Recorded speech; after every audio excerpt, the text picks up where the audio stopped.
Hey guys, Tony the SoySauceAssassin here. Today's what? Today is Wednesday. That's right, Wednesday.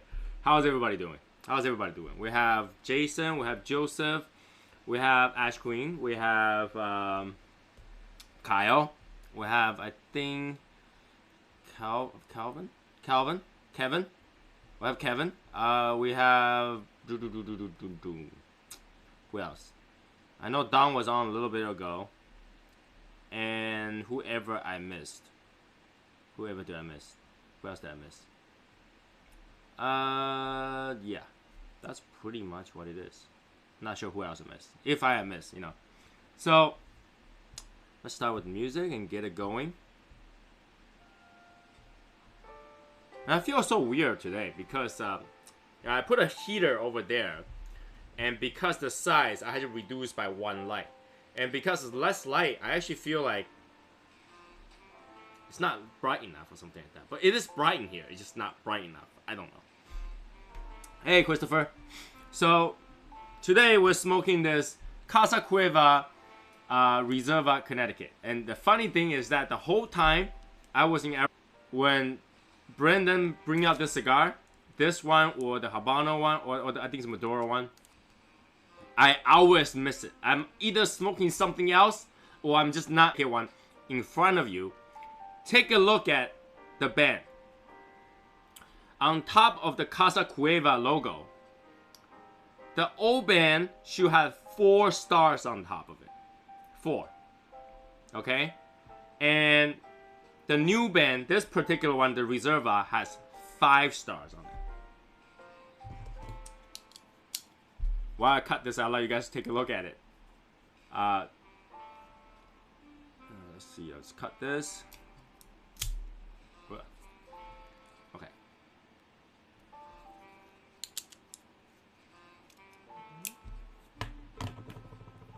Alright, do you guys notice that? There is a star difference, but that's not the only difference. Let me heat this up.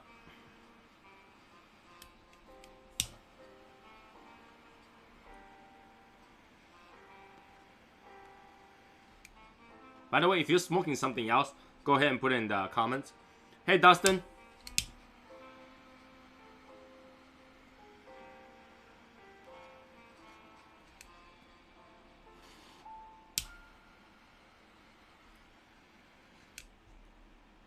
Okay, so now if you look at the side of the band should have 3 coins on the side.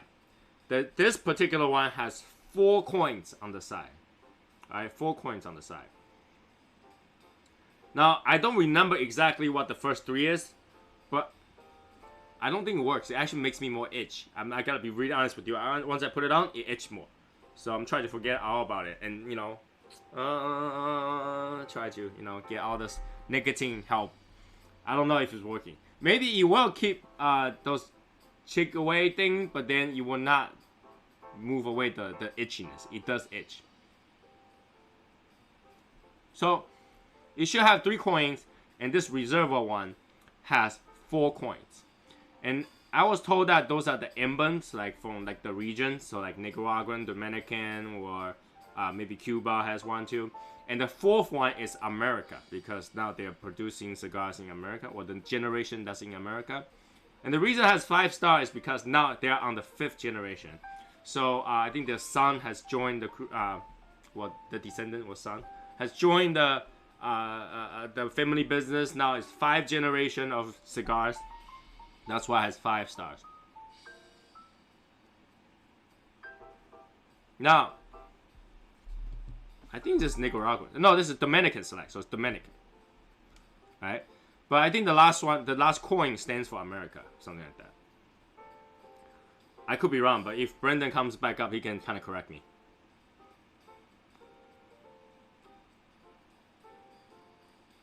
I think he told me it was America. That was the last coin, the newest coin. But this marks the new generation of Casa Cuevas. And I particularly like this blue. This blue really stands out. Much better than all the other ones' color. This one stands out. This one is clean. This one is like the band that I kind of like. Ooh, It looks nice. It looks new. It look, you know, if something for them to learn to not change much yet change a lot for United Cigar, dude, United Cigar, you need to take a look at this band. How they were doing so little, yet looks so much better. Okay? All they had to do was do so little, change color and add a little bit of thing on it, and they made it so much better. United, you need to hire a designer because your designer suck donkey balls.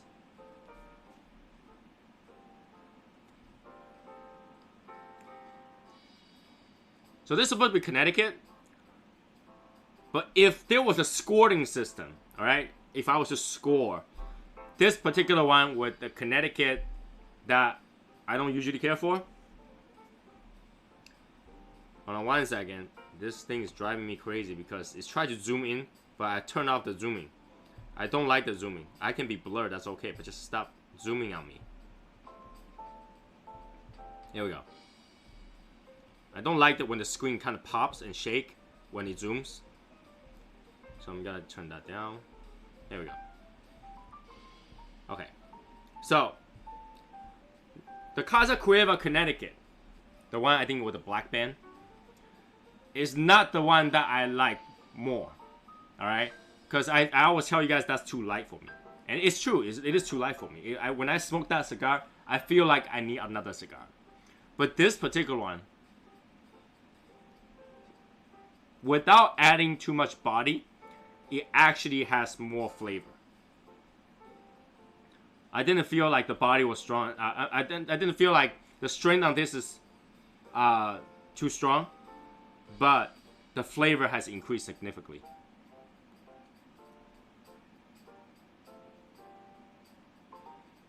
There's more flavor to it. There is a little bit more of sweet notes to it. Obviously, you get a cedar. You get a little bit woodsy note to kind of mix in. A little bit of hay.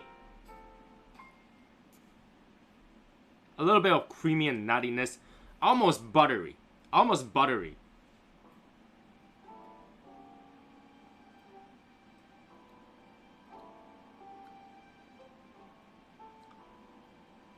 This one, no problem, Hashimoto. This one is actually really good. I mean, if they made the original Connecticut like this one, I would have bought a box for this one. Now, I did think about, like, what if this was good and I had to buy a box? And I looked into it. Now, a box of this is not expensive because one of this is only like $6. $6 cigar. And I think this is a good $6 cigar. Is it the same price as the... Can somebody look it up? Is it the same price as the regular Connecticut? Because $6 and change, that's actually not a bad cigar price.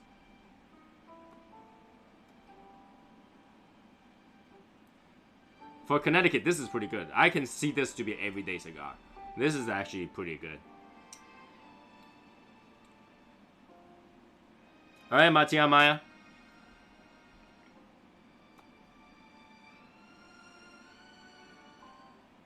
Hey, Travis. When did Cat join? Oh, here you go. Cat is there. Hey, Cat. And Huang is here. Now, I might look super excited today because I kind of am. Because I'm like, you know, dealing with all the sorting of my prizes and documenting what prizes we're going to have for the raffle. You guys saw some pictures of the raffle. Now, one of the picture has prizes from Justin Wagner and Joseph Sparaccio. The other one has a bunch of prizes from Yasser. And we have more prizes that's not in the picture.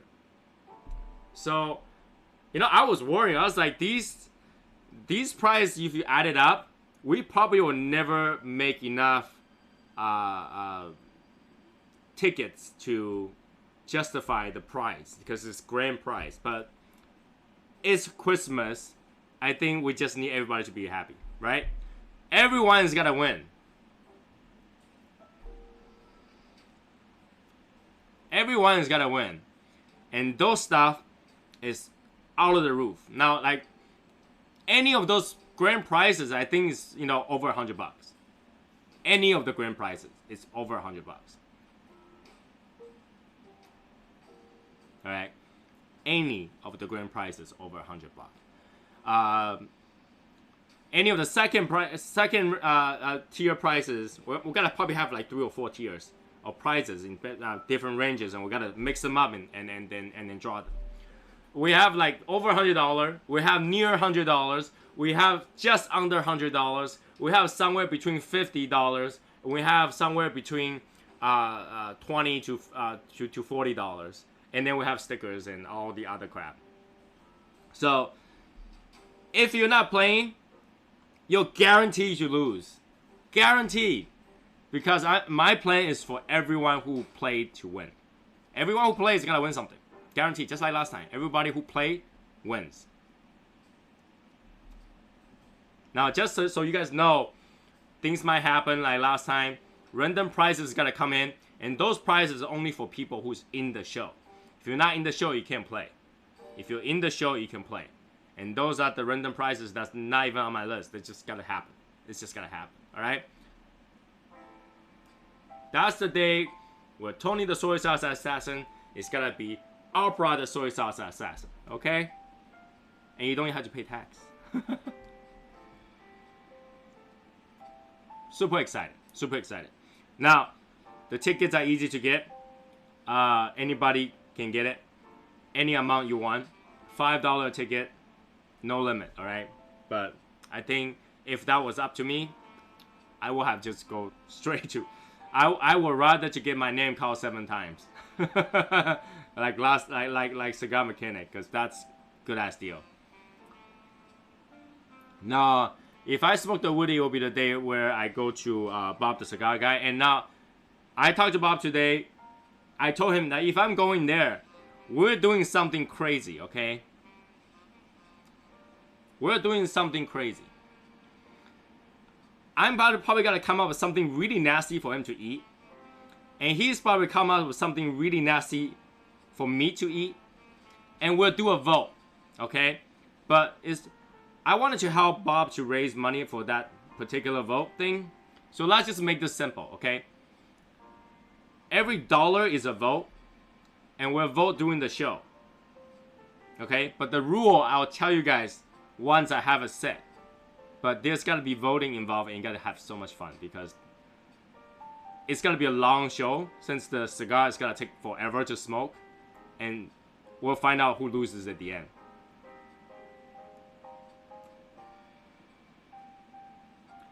You've never seen an Asian Santa? Of course, we're Asians. We hire another person to be to be Santa. We don't be the Santa. The Woody show is gonna be full of crazy stuff. Full of crazy stuff. That I can tell you for sure. But I'm gonna be the Asian Oprah. For the 3rd time. For the 3rd time this year. How crazy is that? 3rd time this year, we're going crazy. We're going crazy. Power of the Legion. Seriously, if you're not in the Legion, you're missing out a lot. You know, the Legion is just such a generous, friendly, family-oriented group. And for anybody, I haven't seen much of Asian elves. But yeah, for anybody not to be in our group is like missing out. I don't know. Now, I understand. Being in a group, if you see the same thing all the time, you're gonna be bored. You're gonna be bored. There are times that you're not gonna smoke cigars, right? There are times that we don't talk about cigars. There are times we just talk about, you know, our problems, our inner issues. We ask for support. We ask for prayers, you know? But it's like a community. You can't be talking to the same community all the time. Maybe you just, you know, step back one time, you know, and then you take time at it. You know, you got to go back to it. So, and Scave, I was actually eating dinner when you're live, I think. But congratulations, I did zoom back in a little bit, and I saw what happened. Congratulations, keep it up, man. You're doing a good job. It's a family, not just a cigar group. I agree with that.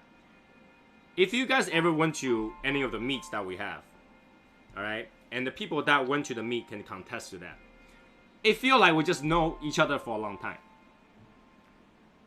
It doesn't take much introduction. light a cigar, sit down. We can have a 5-hour chat right there. All right. It's just the way it is. This how this structure, this group is, and I'm blessed to have such a great group. All right, and, you know, I almost feel like I'm worthy. You know, somebody's like, Tony's the leader of that group, but it's like, I kind of can't say I am. You know, because I almost feel like I'm worthy of the group because the group is just too awesome. But this group is here. And it's here to stay. We got plenty of fun things to do.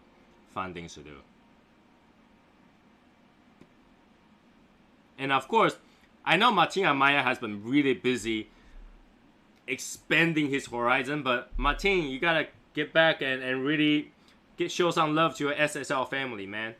Really get back a little bit, all right? I know you're expanding and beyond the horizon, reaching out for the stars, but don't forget where your home is. Show some love to the brothers. All right. And same thing with Bob. I think Bob has been so busy. He actually apologized to me when I was talking to him. He was like, you know, I'm sorry I haven't spent a lot of time with the family in SSL. You know, he kind of felt, I guess he was kind of down a little bit because of what happened before. But, you know, I told him, you know, SSL is always there to support him. You know, we just have so many things going on. He's missing out a little bit. He should check in once in a while just to see what's going on. But he does have too much on his plate. He had to travel again tomorrow, so you know, let's give him our support. You know, cheer him up for it. See, I regret that decision. I was too hyper, too excited today to even think about consequences of me posting that picture. All right, that was one of my private collection photo, limited edition. When I was young and sexy.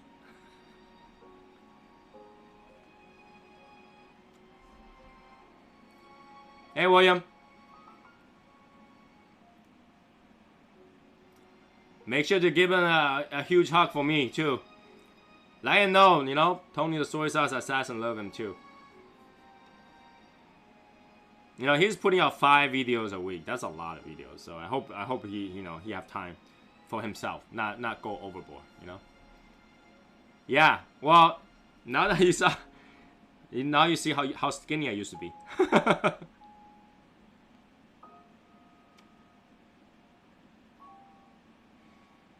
Why not? If you can go live, we're here to watch it, you know, Travis. So yeah. That's the thing, he have so many videos that, you know, it felt like we're always catching up rather than keeping up.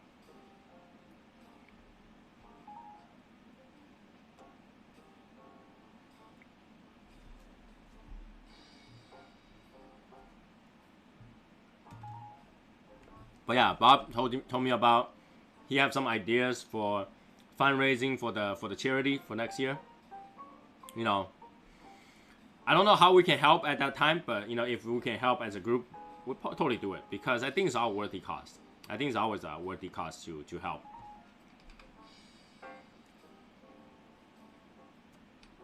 Anyways, while I'm smoking this, what are you guys smoking?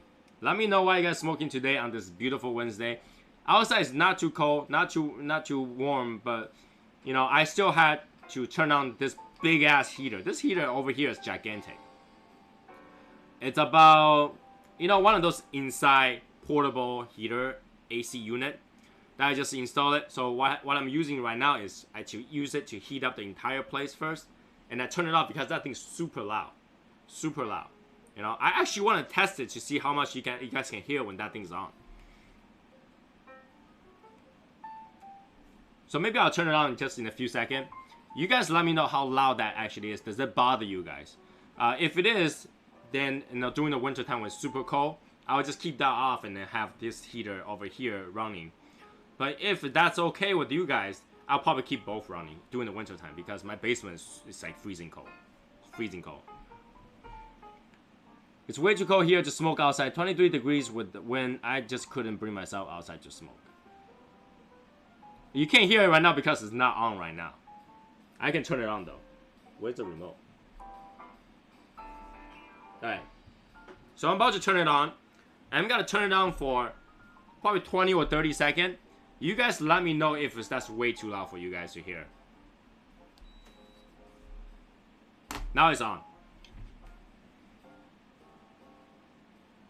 Oh, but it's so warm right now, it's actually not kicking in. So let me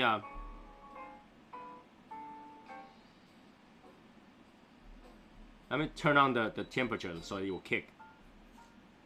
Right now, it's the fan is not kicking in yet. But while that's warming up, let's look at it. I posted a picture of what I smoked earlier tonight. Balmoral, Anejo, XO, and Shady XX. You know, Shady XX really disappoint me. Really disappoint me. Yeah, I gotta turn this one off because this one is keeping that thing off.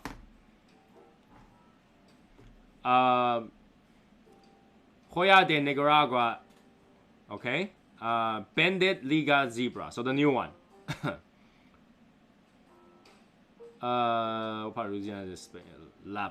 Place. Shady XX disappointed me too. Yeah, it's just not a good cigar. I'm so sad about that. You know, it's like, I thought the cool cigar was, you know, they would be more careful about that, but they were not. Alright, so I crank it up. Now it's on. Is it noisy to you guys?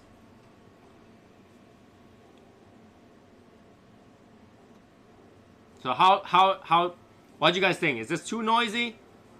Or is that something that, you know, you barely hear it?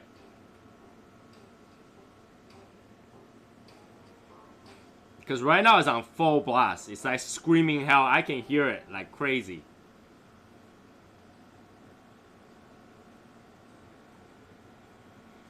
The flavor was not that good. It doesn't justify the strength.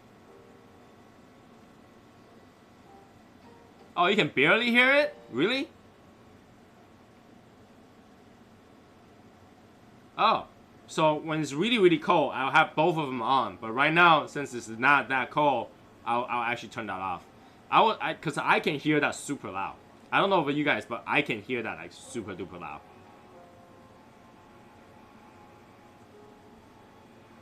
I'm surprised because you guys can hear the music, and the music's not nearly as loud as that.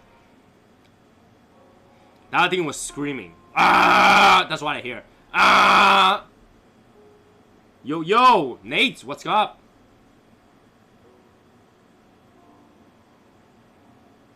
Cool. So yeah, now I'm covered for the winter. The winter, that's gotta be on, and I have that. So cool. Because this thing is loud. Like I hear that over myself. I feel like I speak louder when that thing's on.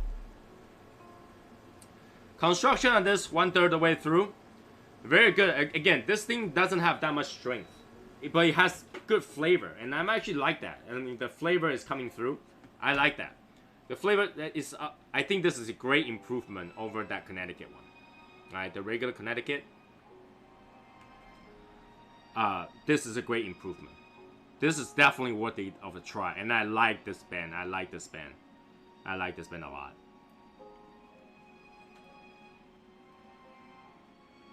I like this band a lot. The Familia Tabacalera, the Sade 1890. So they started since 1890. That's quite a bit of time. So, yeah, I actually think this cigar is worthy to get. I mean, I know a lot of you like other cigars, and obviously, my personal favorite from Casa Cueva is the Habano one. It's got a balance with strength and flavor. This one is a great improvement. I can only imagine how the other one tastes like. I already passed the first third. What were you smoking, Christopher? I don't think I saw what you're smoking. Oh, you had Voyage. Now, Voyage, I actually don't think that actually smokes that fast. I actually think for that size, it's actually quite a bit of time. How is the SSL soap coming along? You know, I used it all doing my photo shoot on the calendar, 2020 calendar.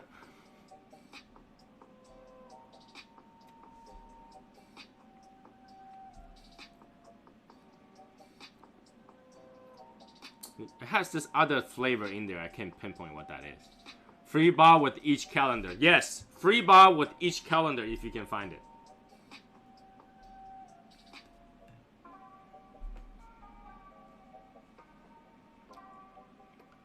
Now, what I was told is the Underground series is basically the inside-out version of the Liga series. People say that Shady is pretty much a T52, inside out. But from the flavor, I completely disagree. Completely disagree. It doesn't have the same flavor from the T52. It definitely, I think what ruins it was the San Andreas wrapper. The San Andreas wrapper is not the best wrapper to use for this one, especially that has that aftertaste of cigarette. I really don't like it. So unfortunately, it's one of those Liga Underground I actually don't like. Majority of the Underground I like, but this particular Underground made me kind of glad that I didn't try the 15, the Shady 15, or XV if you want to call that.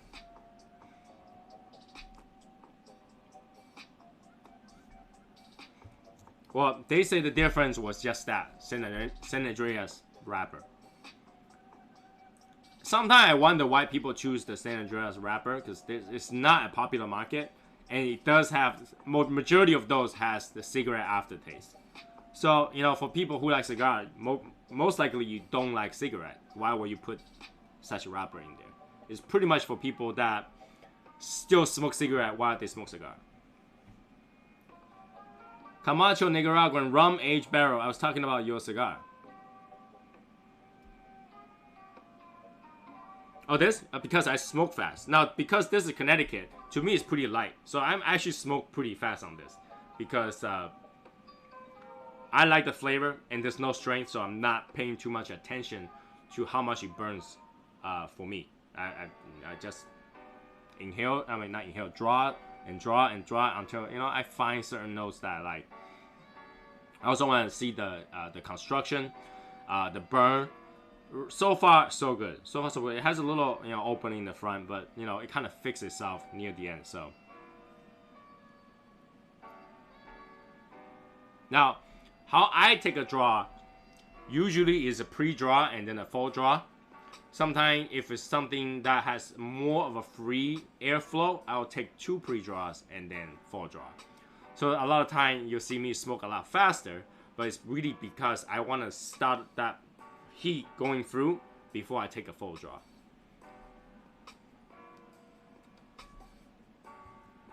Now, for the Liga number 9 and Liga T52, it's funny how the way it works, okay? For the full size one, I prefer T52. For the smaller size one, those cigarillo size ones, I prefer number 9. I don't know if it's because the blend or something like that, but the T52 full size is much more complex, much more full of taste. Even though there's a little bit more pepper to it, it kind of dies out afterward. Now for the cigarillo one, the T52 became so boring. It just doesn't have that taste. It tastes nothing like the full size one. But the Liga number 9 actually goes very close to the full size one. So for the Liga number 9, when it's a small cigarillo size, it actually trumps the T52 because it's more similar to the full size, or Robusto, or Toro.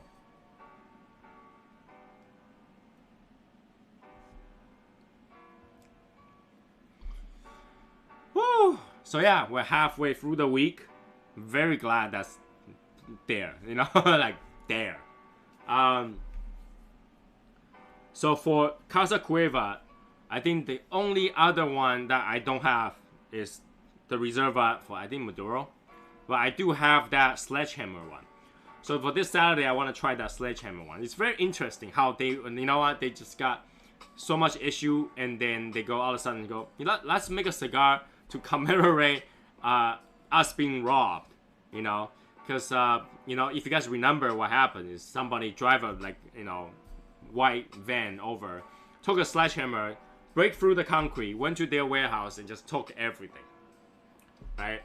But then now they make a cigar called the sledgehammer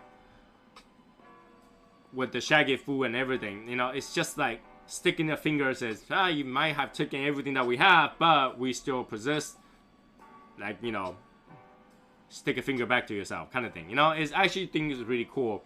Now I was told that's a full body cigar, so I will make sure that I kind of get my nicotine body ready for Saturday. That's gotta be a full cigar for the entire show, I'm pretty sure.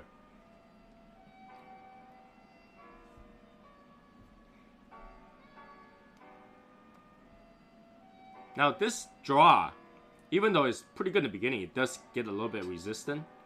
So hopefully that gets better, because I don't like that resistant. That was Casa Cueva. That was the Casa Cuevas, this brand. So yeah, they have all their cigars stolen, but only the one that's in that store. I mean, obviously they have more coming. So all the limited ones and all that stuff got stolen, but they were able to replenish it. But yeah, they made a cigar just for that event happening at, even though there's not a lot of places that sells it, but I'm pretty sure we can work it out if you guys want to try it, because I think it's a pretty unique cigar. It's a cigar where when you go smoke it, you can tell a story, and I think that's pretty cool to be able to tell a story behind a cigar that was made. Now I heard a lot of story behind every cigar. So, you know, my family used to make cigars, so I want to make the cigars over. You know, just like that kind of story happens a lot, because that tend to be how people end up going to the industry, because, you know, their family was in the cigars industry, and then, you know, somewhere in between that stopped, and they go, you know, my grandfather used to make cigar, I wanted to do that cigar too. So a lot of those that kind of go back and forth is a very typical story almost. But something like, you know, I make a cigar because our cigar warehouse just got completely broke through and then stolen. And that's a pretty good story. That's a pretty cool story. And then you gotta tell that story, and people just gotta go, no way, no way, and you pull it on the website. There you go.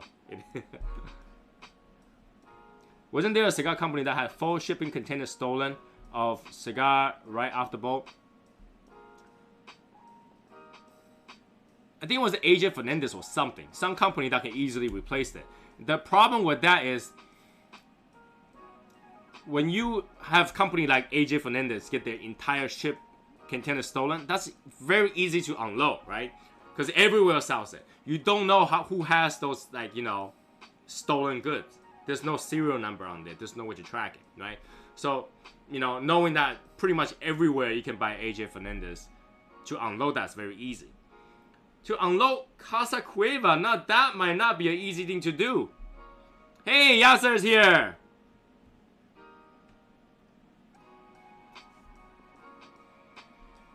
Oh, it was Fuerte? Okay, yeah, Fuerte. Here we go.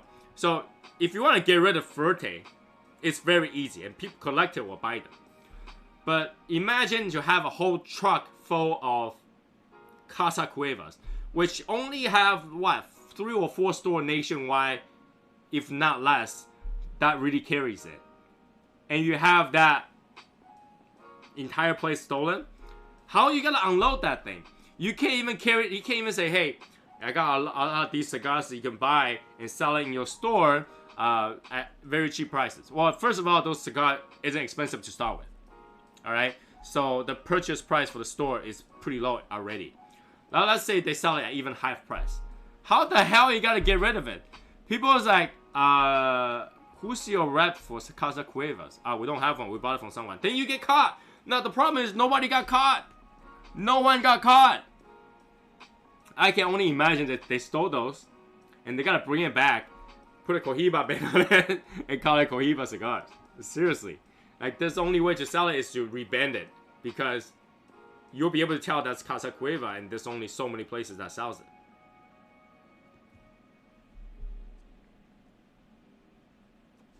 I'm surprised. I'm surprised. You know, if you want to go steal something that's easy to unload. You know, easy to get off your hand.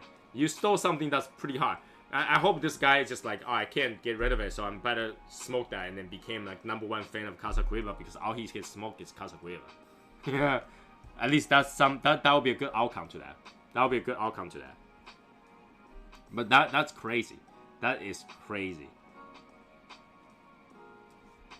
Now, you guys saw that cigar lighter, the torch lighter from Brendan, right? What do you guys think about that? Honest opinion only, please. What do you guys think about that desktop engraved lighter? Now, because I had to think whether or not it would be worth it to do it, and I had to think about whether or not it would be worth it to go through all that trouble. Because last time the cutter, well, I still got myself a cutter, but I want to make sure that if I do something, you'll be, you know, time worthy. Someone has a whole house of Casa Cueva. He's probably have a lifetime supply of cigar right now. He's probably crying while he's smoking. He's like, I can't get rid of these. I suspect it's an inside job because they knew exactly the spot to break, and the humidor would pass all the security. Yeah, I suspect there's somebody that's been in there before. Alright, I suspect that. If you, Matia, if you watch the live from Brendan this morning, you'll find it. It's in there.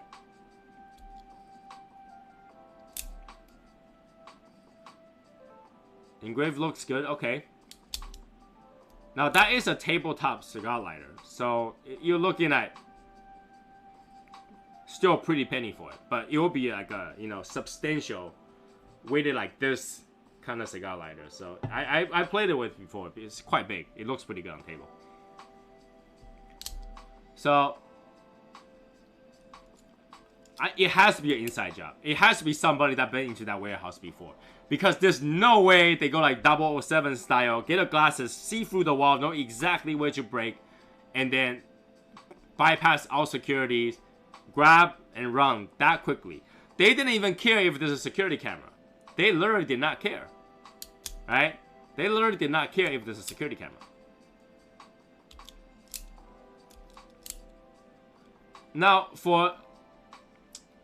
it is a pretty big one. It's like twice or 3 times the size of this. So it's quite big. It is big. I remember the button is as big as the head of this. So the button's pretty big.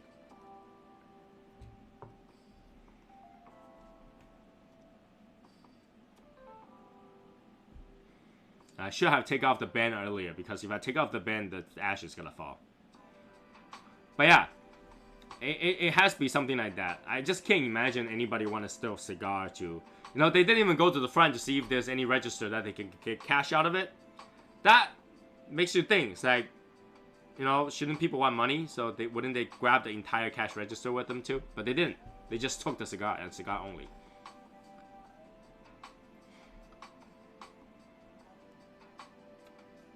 Now, see, that's the thing. I feel like everybody already have their own personal small lighter that they love and they use.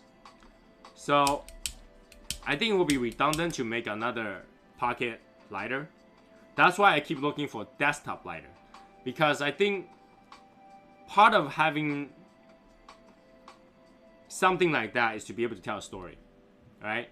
So I like to have things on my table where people come in to smoke cigar and they just, you know, they pick it up, play with it, and they go like, oh, Shadow Smoker's Legion, what is that? You know, that tells a story. That's why I like it. Now, I have a lot of lighters in the house. You know, I have like 3 just here. Just here I have 3. On the table I have 2 or 3 DuPonts on the other table. So I have a lot of these small ones. Oh, so that big one is pretty much like 3 times the size. Looks like this. 3 times the size. So I'm always looking for a desktop lighter. Now, have I looked at the other brand before? Yeah, I have. I look at the Zycar brands. I look at what's the other brand that I looked at? The Calibri brand.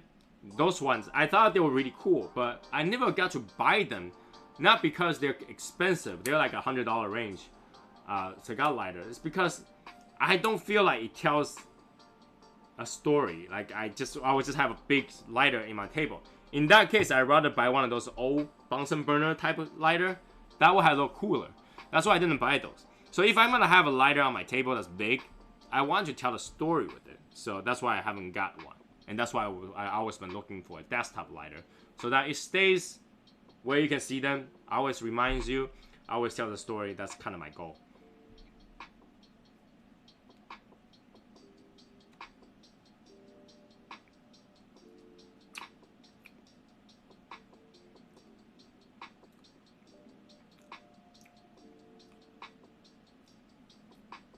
Just can't beat the quality at DuPont plus the ping. Now, I just want to tell you that ping is nothing but a spring and a metal. Okay? Just so you know, you're paying $500 to $1,000 for that ping. Even though they did make that specific ping to be a specific note. But, you know, at the end of the day, you ask yourself, is that ping worth the $700, $800?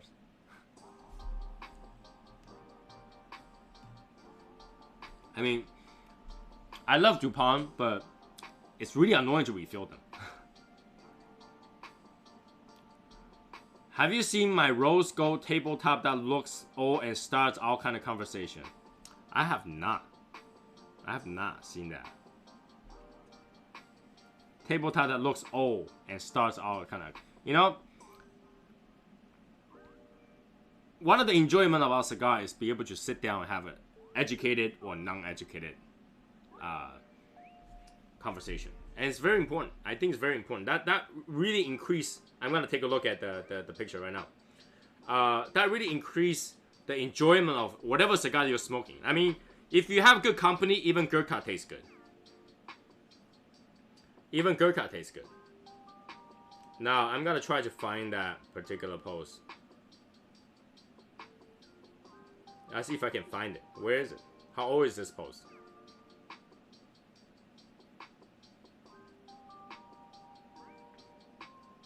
Okay. Oh, the one that looks like a steam engine kind of thing? That does look cool, yeah. That looks cool, yes. So, having a good conversation really starts with what you see at the spot that reminds you of a conversation. So having something that tells a story on the table can start like icebreaker almost. Icebreaker. And I think that's really cool. Especially when you have somebody that doesn't know you that well. Once you sit down and look at everything around, that kind of tells a story. This is why even though I'm not smoking pipe, but I have the pipe right in front of here. Because when I look at it, I think of William. You know, when I have the things on my table, I look over and I think about different times when different things happen. When I see the pipe, I think of William. No, William, I don't think about you that much. Only twice a week, okay? Twice a week. That's it. I only think about twice a week. So, you get a lot of stories. You know, when you smoke a cigar, you get at least an hour, right? An hour can tell a big story, a really good story. And I think that's why, you know, it works out so well for, like, you know, Bob and Scratchy story time. Because the cigar is enough to tell one story. You know, it's just enough to tell one story. And I think the story enriches our life. And that's another benefit that the cigar gives you. Another benefit that cigars give you. So having the things on your table, decorating your man cave, it's very important. Whatever you put in there, don't just go out and find one, just slap it there. Put one that you can actually tell a story behind it. You're gonna have much better time. Your decoration will be you. Even if they can be mismatched. I have some sort of mismatched stuff over here. Even if they're mismatched, so long as every one of them tells a story, it's a story worth. I'm gonna take this off. Come on. How often do I use my cedar spills? Once in a blue moon. Once in a blue moon. When I wanna, you know, because a lot of time I'm doing stuff, and I don't really get the chance to kind of enjoy my cigar much more than what I'm doing. So I wouldn't do the cedar spill. But when I know that I got nothing to do, and all I'm gonna do is smoke a cigar, then I would use a cedar spill. if that makes any sense. Like I wouldn't use a cedar spill if I'm doing something else. I'll use a cedar spill that if I knew the first few puffs I'm gonna enjoy and think about nothing, then I'll use cedar spill, because the cedar spill's effect only affects the first 5 or 6 puffs. Alright, Martin, talk to you later. Only takes about, it only affects your first 5-6 puffs, and the after smell from it going off, like the extinguished smell coming off. But if I know that if I'm doing something I can't focus on it, it's kind of waste of a spill, especially, this spill is personally made, right? Personally made. So I want to keep that kind of reminder that, one of our Legion member made these, so.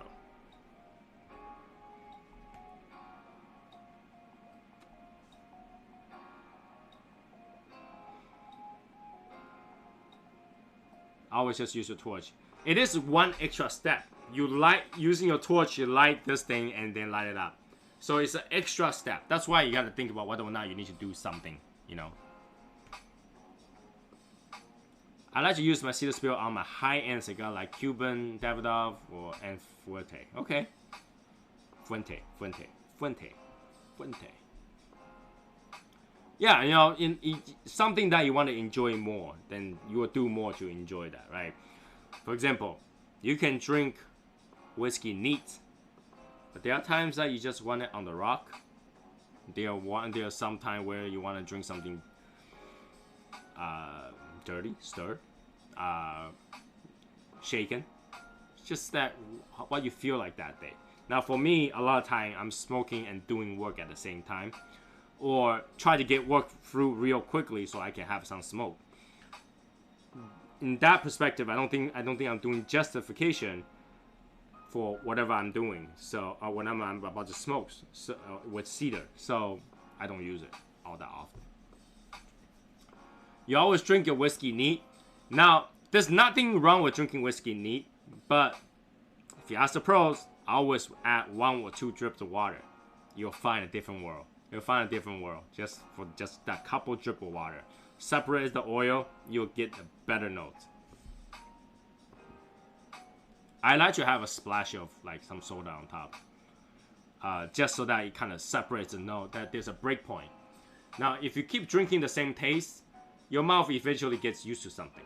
So by adding another layer of taste to something else, you get to enjoy that specific flavor much more. So when you do pairing and stuff like that, make sure it's different enough where they go together, but then not too weird.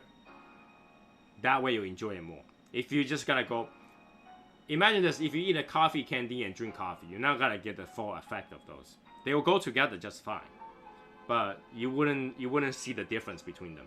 So what you wanted to do is, like, let's say for example, something sweet, something bitter. Let them go together. That will work.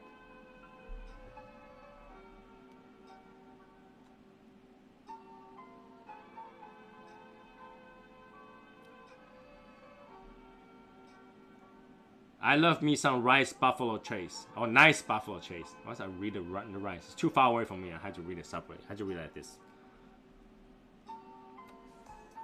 Now,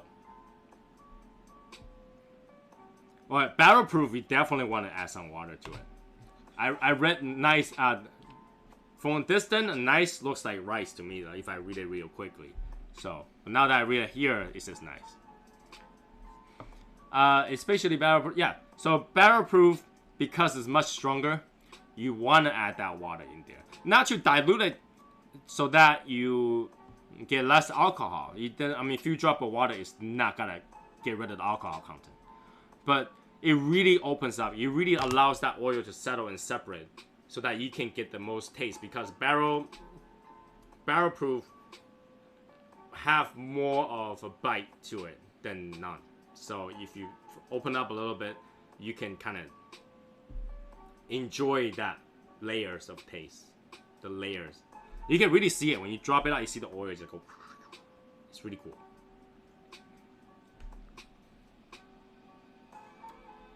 Almost halfway through. Still very creamy. I think the buttery taste kind of go in and out. It doesn't really stay. but the flavor is there for sure. I actually like the flavor. Again, the strength pretty much is the same, about mild, maybe mild plus if you smoke fast enough. But the flavor tastes like something that's closer to a medium. So I actually like this one. This is really good, and the construction is pretty good. You can see it burns a little bit weird over here, but you know it's fixing itself here and there. I'm pretty sure it's because also I'm talking and I'm putting down stuff like that. That makes it different.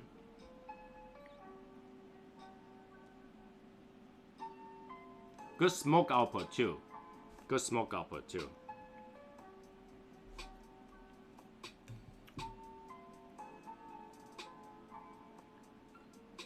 Keep myself hydrated with some sugar. So few things that happens recently, right?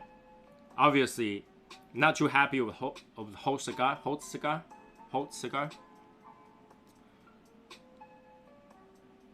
It's new cigar, so you should definitely try it. It's new. It came out recently. Cigars Daily just started carrying them. $6 something cents. Use the coupon, even cheaper. Do that.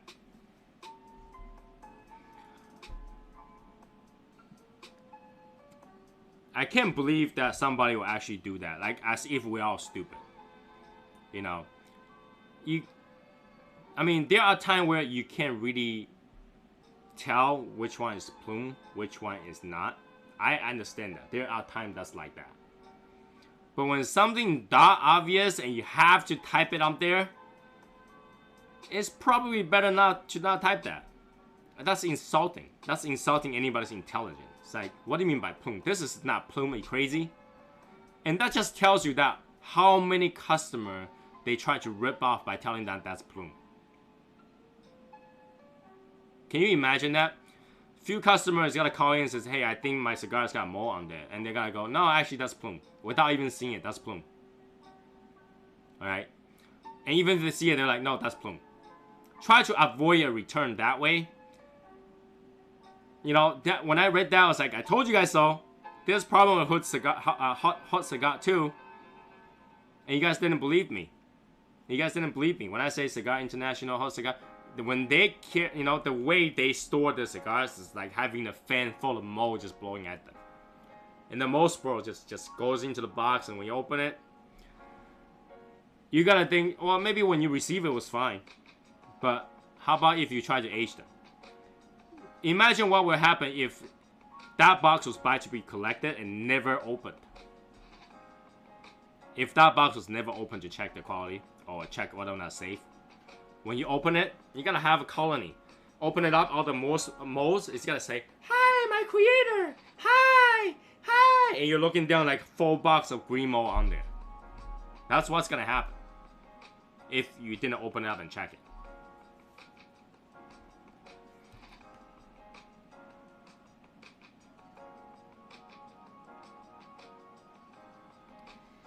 Now, I've showed plume cigar on the show before. It really just looks shiny. It looks like dusty and shiny.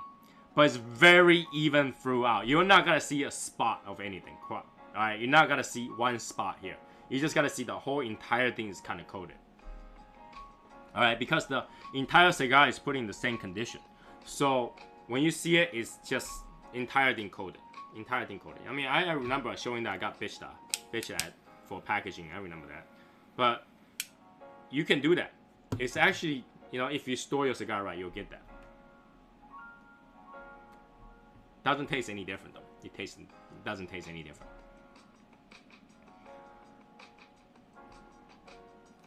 So, but then that's the thing. Most people never see plume. Everyone have seen mold. So saying that that's plume, that's insult your intelligence. If you see something that's like, oh, I've never seen like this before. It's like shiny and crystallizing, right? That's okay. You can kind of guess, oh, that might be plume, right? And you will take the risk to smoke it. But when you have colonies sitting in one spot, webbing going out, and some mold in the foot, that's mold. That's mold.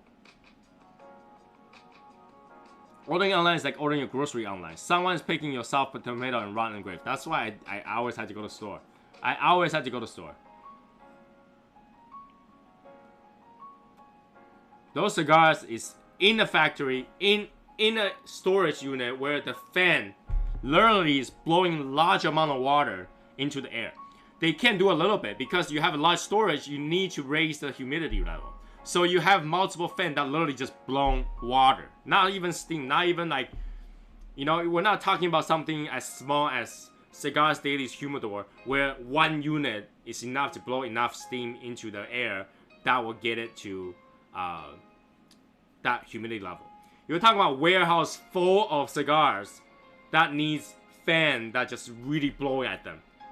So when you have that, whatever that's closer to the fan is gonna mold. Whatever that's further away, obviously they gotta do first in, first out. So by the time you get it, in the mail, it's probably like 80-90% humidity in those boxes. And then by the time you get to your house, a little soggy, but it's 70. But that's what creates mold. Some brands I have ordered online can't get it here, just choose carefully. There's no way to choose carefully. If you buy it from someone that has good discount, 9 out of 10 times because they have overstock.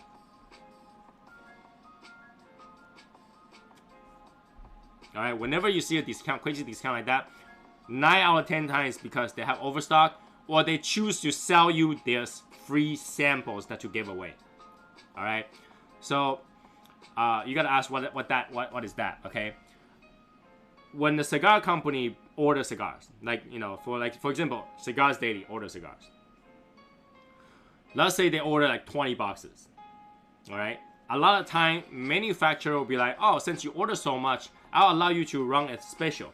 Here is 3 or 4 more boxes where you can throw in, right? So when you get that deal where you buy like $24 worth of Casa Cueva, you get 3 more or something like that, that deal, it's because Casa Cueva give them extra boxes at no cost to give it to you guys. So long as you might make the break point, they will give you that cigar for free. That's why you get that. Now, cigars company like Cigars International or like something like that, they will order a large amount, get a huge discount, and get free boxes, and they sell it to you, where you're supposed to get it for free. They make it like it's a huge discount, but you're really buying the boxes that they never pay for.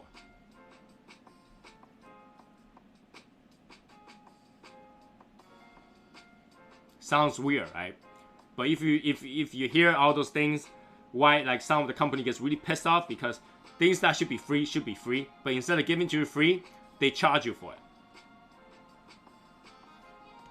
They sell a free box to you. You might think that you got a deal, but you didn't. You didn't. To answer the question, I'm gonna read it quickly. You keep in my low. So yeah, so I talked about this before. What happens is I dry box my cigars. Now, the only way you are gonna get plume is to dry up the oil very carefully. All right, the plume is basically the oil crystallized on the surface. They're not, you know, it's hard to see, but because they're kind of still liquidy, but they're not. So the cigar is basically water, oil, leaf, right? You want the oil to raise to the top. The way to do that is to make your wrapper dry and bring it back down again. Think of it as think of it this way. You have a container, let's say a mason jar. Let's just say a little jar like this, right? If you fill mostly water and you have a layer of oil on top, that oil is gonna stay liquid, right? So whatever you put in there is just gonna get absorbed and nothing's gonna happen, right? But what happens if you have that same bottle with the oil on top and you keep it somewhere really, really hot so that the water drained all the way to dry and all they have was the oil on top? What happened to that? What happened to that? Well, what happened is the oil will crystallize, will dry up. It will dry up. Oil is known to shine. That's the way it is. Oil makes everything shine. So when the oil dries up, you get this line of oil coloring on the bottom. That's usually the case, right? Same thing with your cigar. If you dry it up enough, the oil, the port shrinks in and the oil gets squeezed out to the surface.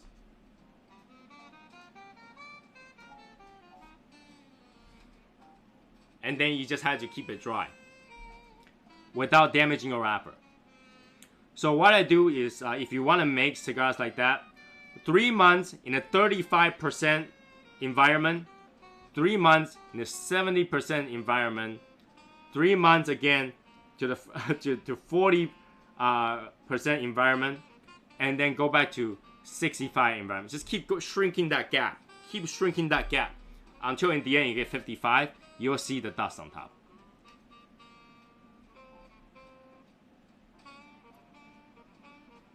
Alright, so usually within a year you can create some sort of plume on top. But again, that's artificial. That's not really the true plume, which I've never seen before. I've never seen a true plume. I've seen these kind of, you know, if you age a specific way, you get that result. Alright, and I've done that, a lot of those. I give it away. If you see me back in the time with Cigars Daily Nation at time is, I showed a few. Alright, because I made those just to give friends. Okay. The problem is when you send it out is that the dust gets rubbed away. Right? It does not taste any different. Does temperature matter? Temperature technically doesn't matter. But you want it to be above 50, not below 50.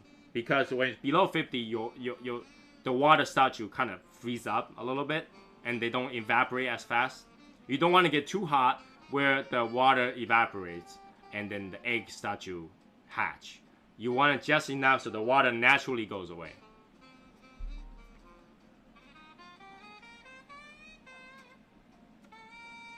I have 10 of the Family Reserve Poppy and I'm going to smoke the November 7th for my daughter's Air Force graduation. Nice! That's awesome. I like you guys should order from them. Are we talking the Papa Rinko thingy? And the price is on point too. I have a rep that hooked me up really good. I have boxes of the traditions. Okay. So yeah, that's how you can grow plume. It's the similar idea as you know, growing sugar crystals. You know, you over concentrate something when there's more in the water than water can hold, you get crystals. So.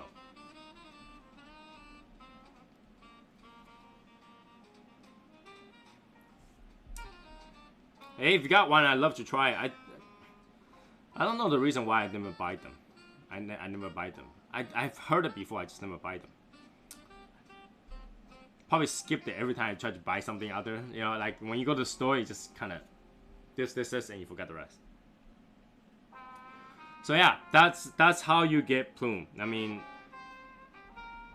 let me warn you ahead of time. If you have Connecticut wrapper, it will never happen. In that condition, it will never happen. Okay? You'll probably have to keep it for like 20 years for that to happen. Or 10 years for that to happen. I've never successfully to get it on a Connecticut wrapper. I got it on a Habano wrapper. I got it on Maduro wrapper. Any darker color wrapper, it will work. But on Connecticut, it just never works. In fact, the leaf cracks before I can get anything on them. So, Connecticut, if you want to do it on Connecticut, don't try it. And I can tell you, it does not taste any different. It doesn't taste any different. Now, the reason I tell you that is because what you're trying to say is that a hamburger. No, that's a bad way of describing it. What you try to say is a bottle of vinegar with 70% water, you dry up to 0%, and then you add another 70% of water, that vinegar is gonna taste any different. Now it's gonna taste the same thing, same acidic level in there, and the same amount of water in there, it's gotta be the same. So even though they raised to the top and became crystallized because now it's on the surface, now you can see it, it doesn't change the amount that's in there. That's still the same amount of oil that you're burning, it's still gonna taste the same.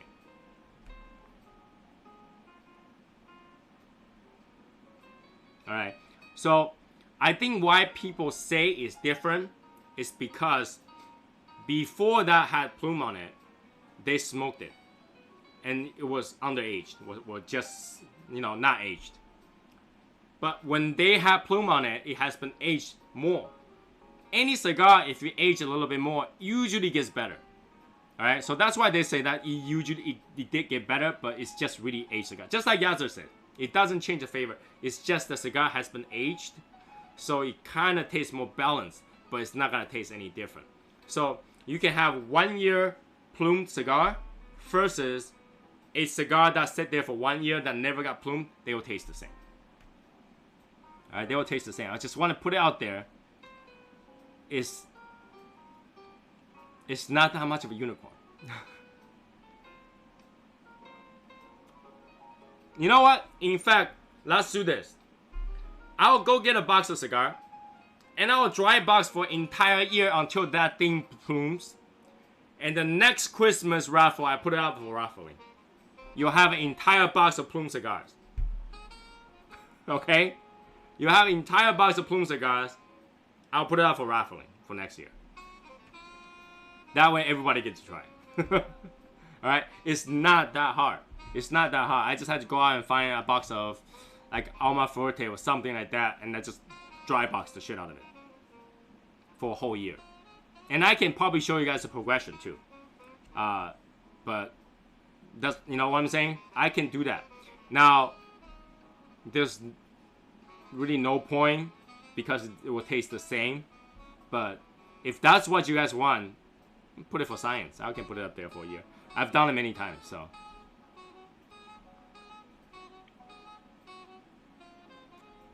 So if that's what you guys want, you let me know. Alright, I'll go buy a box of cigars just to do that for you guys.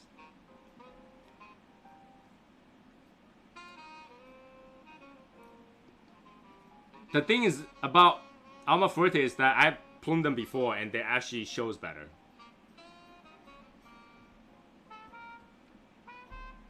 That's not how Tiki Torch guy says on how to make plume.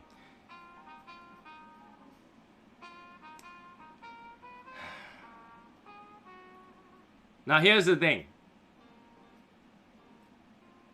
Should I say that? Mr. Tiki Torch guy, I have a science degree. I have a science degree.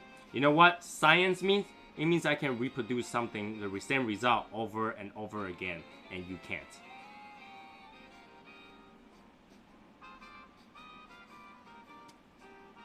Mr. Tiki Torch guy, I know that you say things for, you know, whatever your experience is and all that stuff, but science don't lie.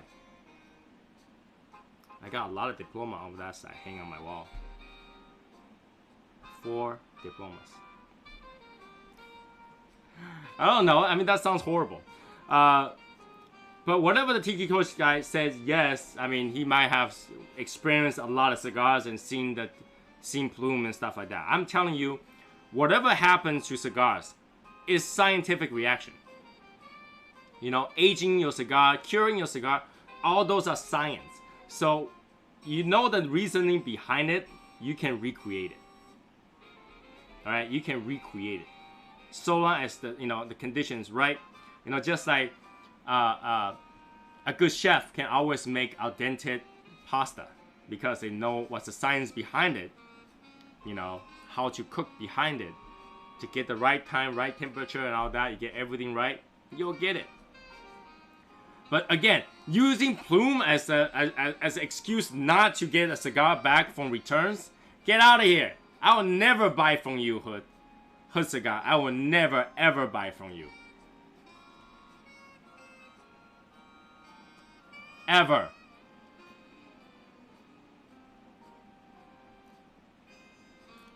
Do a bundle of Cigars Daily Liga Muerte Oscuro.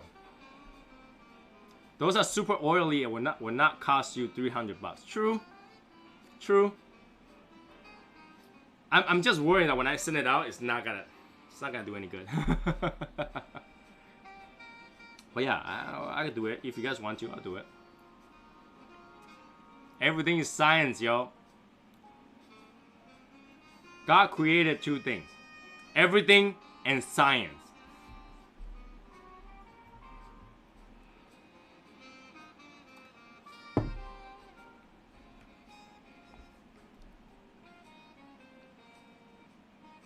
Tiki Toy guy said this is a horse, it must be true.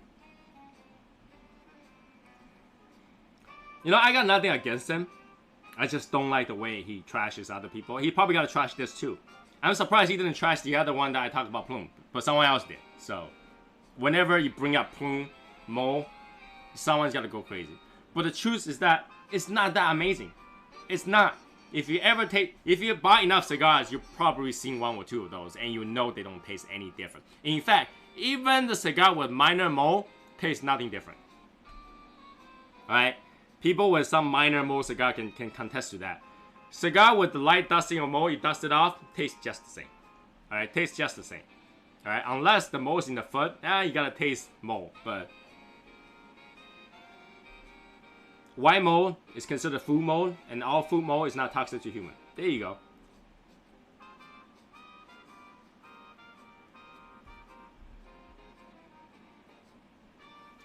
Good night, morning, day, everyone.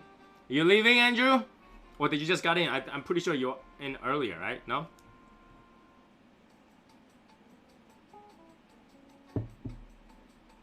It's burning wonky now because I'm getting all excited.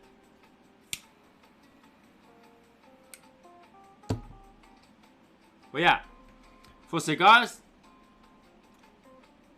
it's actually not that complicated.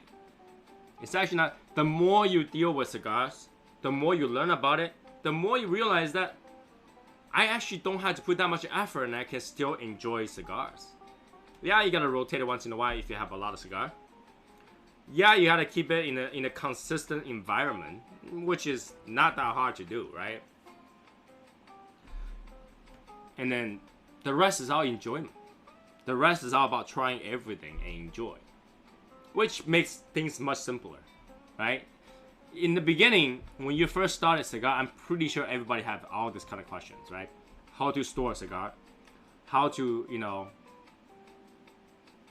okay, Andrew, how to store a cigar, how to, you know, season your humidors to keep your cigars, what kind of temperature and humidity you should keep it so you can keep it long term, how to age your cigars. But even that, all of those could be not even your problem. Like, I'm saying in all sincerity, if you think all that is a problem, just only smoke the cigar then when you go to a store, right? Once you go to a lounge, you buy a cigar, you never have to worry about mold.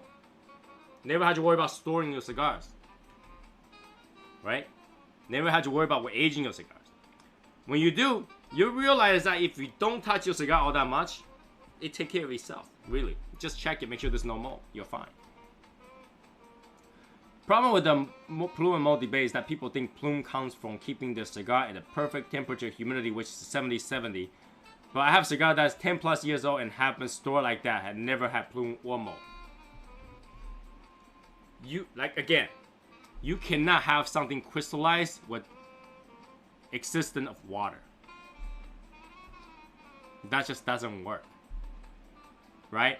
You can't have crystallized solids in water because they were water soluble to start with. Moisture keeps them from crystallizing. All right, two ways to create crystal. One is pressure. Pressure can create crystal. The other one is lack of moisture. When it dries, it's crystal. Crystallization is from heat. Pressure and heat. When you have both, you make diamonds. But with the absence of pressure or the absence of heat, how the hell are you gonna create crystals? Science.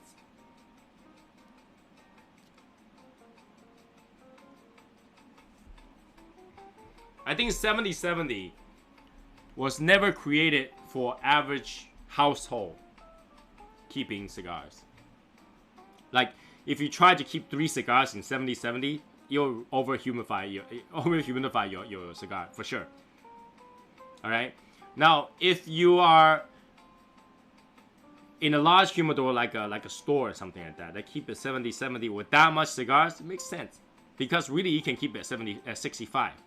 Now, when you have relative humidity at 70, part of the room is got to be lower than that. You can't have every part of it be 70. especially when you have two cigars stacked on top of each other. The top surface one is gonna be 70. The bottom one is not gonna be 70. My cigar humidors are usually in the 55s range. I like it dry because it burns better. You know, you don't really want the steam that burns. You want the oil that burns. You know, scented oil. Think of it that way. Scented oil. Nobody burns scented water. Everybody burns scented oil, right? You burn the oil for the taste. You don't burn steam for taste.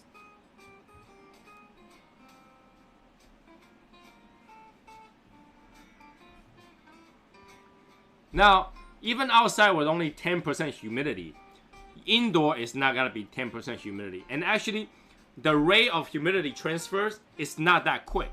You're not gonna put a cigar in a 70% environment for one hour and expect that to be 70% from zero. It doesn't happen. Alright, it doesn't happen. So when you have a 65% cigar, it goes outside, even those 10%. You probably will never reach 10% before your cigar burns out. In fact, you're creating heat and, you know, you're burning through at that 10% humidity, your cigar's gotta burn better, more even, because now it's just dry leaf burning. Right? All you really needed was the cigar oil that's burning. You know, that's why, think of vaping. You're just burning oil. Well, cigar is pretty much the same way. The catalyst is the cigar leaf, but you're burning the oil that's inside the cigar leaf. You really is tasting the oil, not the leaf.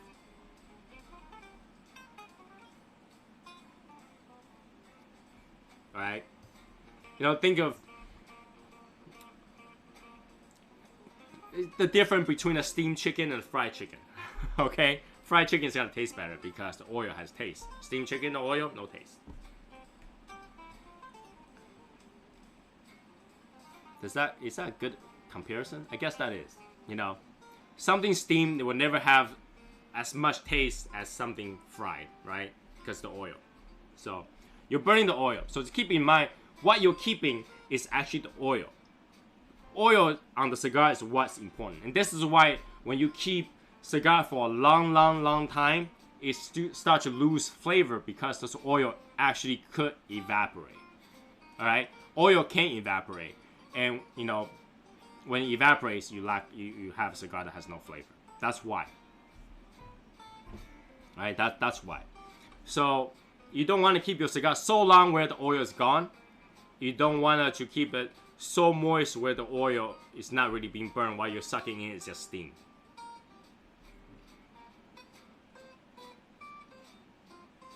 The flavor came from oil. Alright? And it's just the same reason why toothy cigars taste so much more flavorful. Because toothy really means that leaf is really oily. You know, really oily. You don't want a dry cigar that has no oil. The shine tells you how much oil that is on the leaf. So when you have like a really dull looking cigar, that's probably not gonna taste good.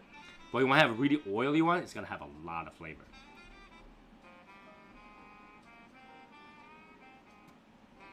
You'll never hear somebody say, you know, this beautiful cigar, look at how matte this is. That has absolutely no oil on it.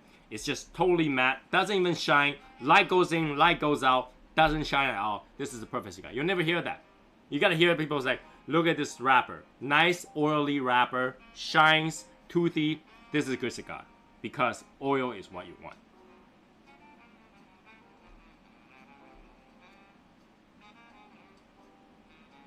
I guess that's a good way to kind of... So when you select a cigar, now, not all cigars are made equal. You guys already know that, right? Not all cigars are made equal, and that's the truth. Not all cigars are made equal. Now, because not all cigars are made equal, a lot of time I will actually choose what cigar I'm picking. So especially when you're gonna pick a cigar in a shop, in a wrapper, or in a cello, the first thing you want to do, obviously, is to press it to make sure it doesn't crack at the moment that you make sure it doesn't crack the moment that you press it down. It has some flex. That tells you there's enough moisture in there. It's not gonna crack. Number two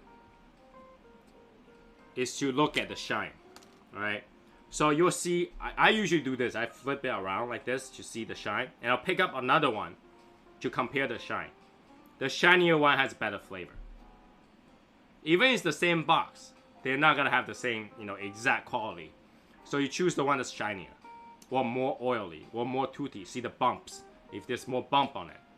Obviously, I'm not talking about the vein bump. I'm talking about the leaf bumps. They almost look like a pimple. All right. And number 3 is to smell it. If it doesn't have a cello, smell it. I'm not telling you to do this. I'm not telling you to do this. I'm not telling you to do that. Don't do that, because the next person will be like, "What the hell did you do? Oh my God, there's a burger on it." Don't do that. Don't do that.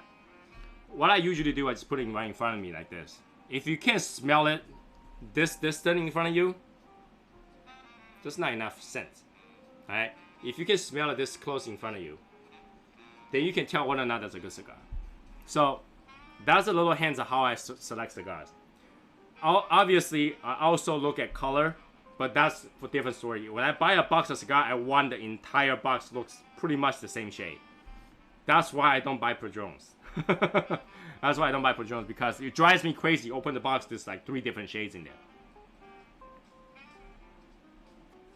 But I will look at the color. I'll make sure they're all pretty much the same shade all around, because that tells me that the flavor from this entire box is gonna be pretty much the same. All right. The aging time, the situation, the type of leaf is all gonna be pretty much the same. Well, yeah, if you already bought it, it's too late, right? You gotta smoke that one. That's yours, right? If you already bought it. I'm telling you about like before you buy them. Like if you just go to a cigar shop that you want to pick up a cigar to smoke, and how to choose the best one. Because now I don't do that so much when I go to like an American store. But if I go to a Davidoff in Japan or China or somewhere else where Cuban cigars are not in cellos, all right, they're not in cellos, and I'll be very careful of choosing them. Because number one, they're pricey to start with, so you really want to be able to get the best of the bunch. And number 2, because if you guys already know, like Cuban quality are very inconsistent. So you don't want to have that one bad one in the bunch. So, being that expensive. So I actually choose them. I tell them to lay it out. Get 2 boxes, lay it out. And I'll pick the exactly, let's say box of 25. I'll choose 25 of them to be in there. It should be relatively quick because you'll be able to pick up the bad ones quickly.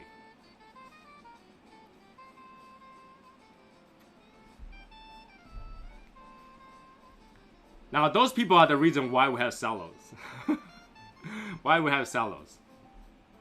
But yeah, smelling your cigars are very important.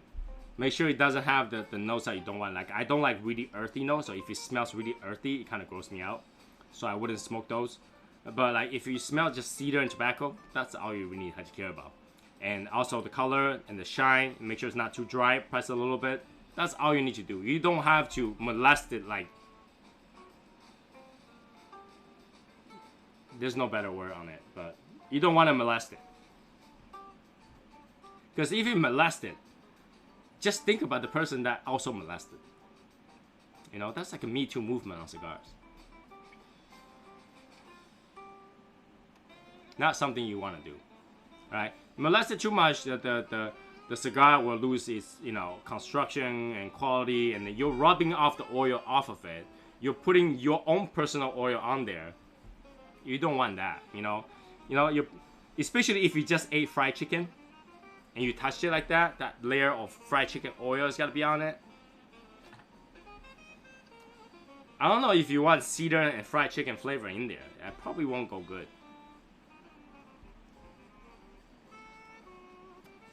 What's worse, like where you just have a big meal where your hands are full of garlic oil. And then like, you grab a cigar, and the whole entire thing is gonna smell like garlic. Now that is not a good way to smoke, to enjoy your cigar.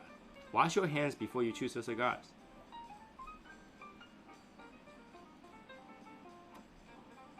Wash your hands before you choose your cigars.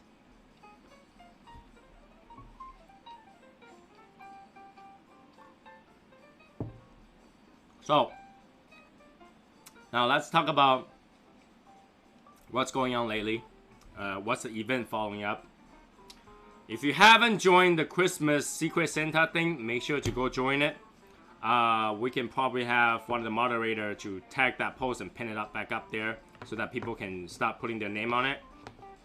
The deadline will be end of November, because beginning of November we'll send the list out, and we're hoping that you'll be able to send out the prize, not the present, before Christmas, obviously, because once it gets Christmas, it gets messy. Okay, that's one. What is that? What is that? I have no idea what that is.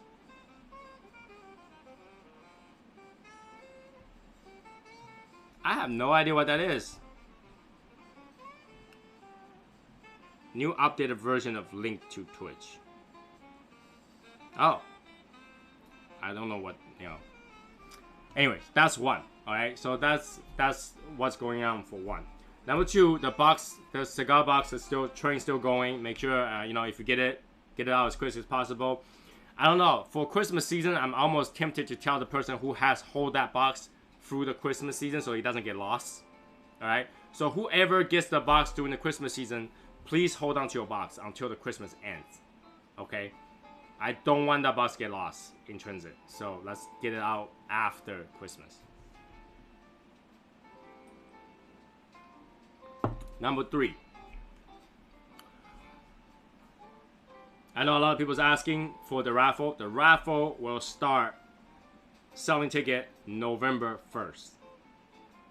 November 1st, okay?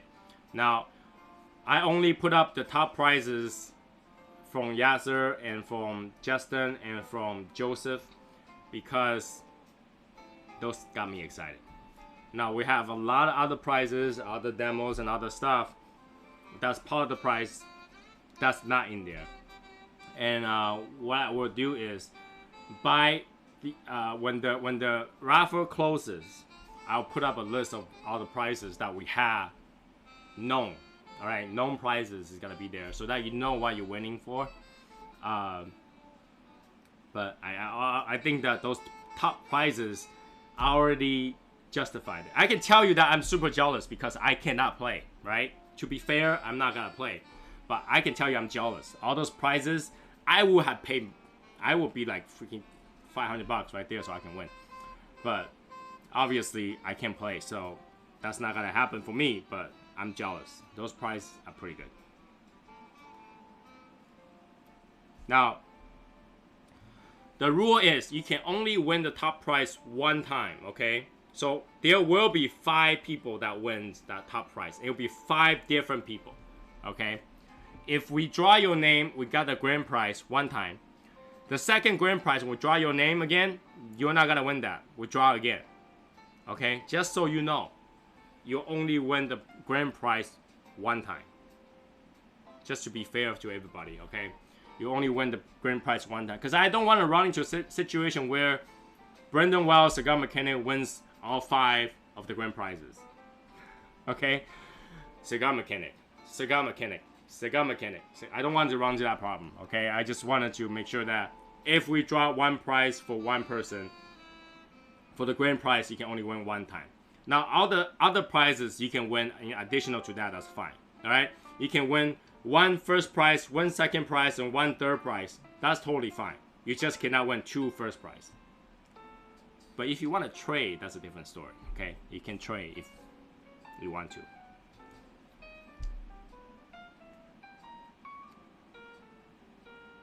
It will unlock. No, it only says the. Because I'm not even using that. That's the thing. I don't know what that is. Okay, so even it has bits. Okay, all-in-one tool, loyalty points,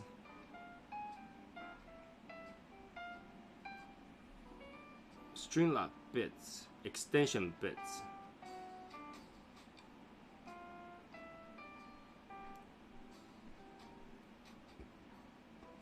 I will install it for the next broadcast, I guess. Because I had to read through it, and I can't install it right now, because if I install it right now, it stops the stream. So I will install it for next time. If that's, you know, I don't know what it's gonna add, but I will install it for next time. How's that? Hashimoto, didn't you buy truck? Did you end up buying any trucks? I remember you were buying trucks. Did you get any trucks for yourself?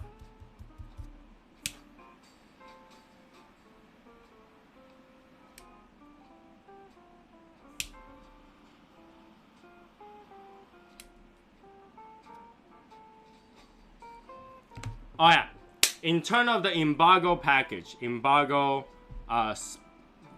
SSL package, I just want to tell you guys that there was some emergency the owner had to run off to California for.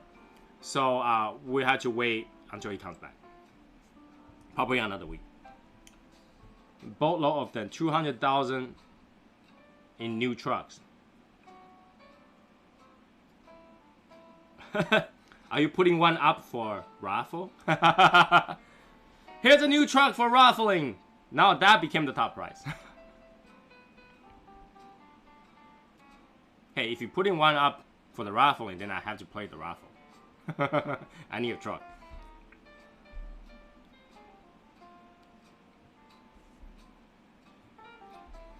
You know, if I ever get a truck, I'll put a huge vinyl SSL on the door. SSL logo right on the door. Drive everywhere. So what the hell is wrong with this guy? I'll probably do it.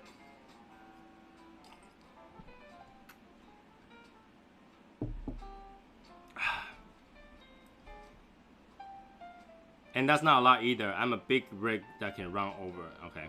Buddy of mine in Texas just bought a new BMW i8. Pic looks sweet. I bought an i8 before. That didn't last weeks. That didn't last. It's a super cool car. That's number one. That is a super cool car. Number two, super hard to get into. I have trouble sitting that inside. When I come out, I get backache. Does it drive fast? Yes. But I can honestly tell you it doesn't drive nearly as fast as M3. It doesn't drive that fast. I tried before. Like, when I'm driving it, I don't feel like it's much more maneuverable than the M3. So that's why I end up changing to the M3. But i8 is a really cool car. Another problem is the exhaust sound. I can't handle that exhaust. It's all not real. So it doesn't feel the raw. Like, you feel the technology side of it for sure, but you'll feel the raw.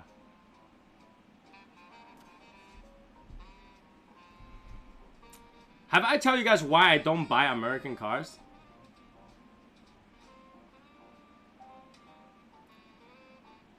I mean, Hellcat is a lot of power, like, which I don't need. But the reason I don't buy American cars is because I don't like the gauge cluster. I don't like the classic hot rod looking cluster. That's the only reason. Because that's the thing I'm going to stare at all day. And I don't like the setup of the interior because it's very hot rod. And it's just not my style. Being Asian, you kind of got to understand. You know, American likes the hot rod, the metal 3-ring design of the gauge cluster. I personally don't like that.